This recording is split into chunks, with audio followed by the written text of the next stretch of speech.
Welcome to Kenton's videos. Enjoy the video.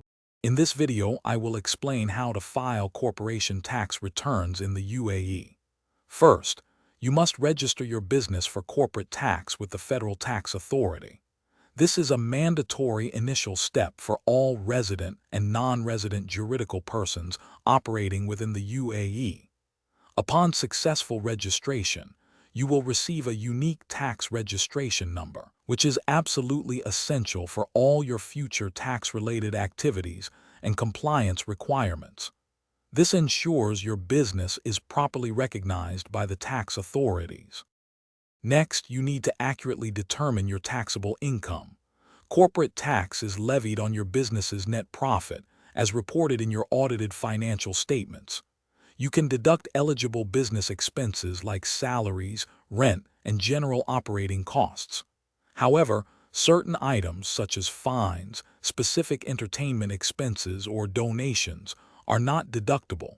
Remember, the standard tax rate is 9% for taxable income above 375,000 UAE dirhams, with a 0% rate below that threshold.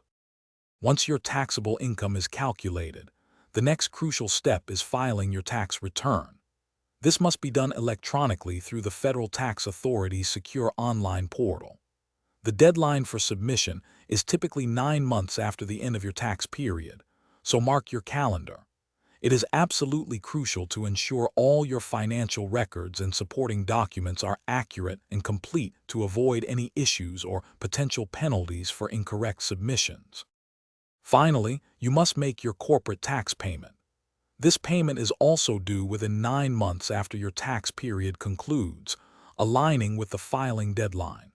It is vital to maintain accurate financial records for at least 7 years, as these may be required for future audits by the FTA. For complex situations or specific exemptions, always consider seeking professional tax advice to ensure full compliance and avoid any legal complications or penalties. Thanks for watching. Consider subscribing if we helped you.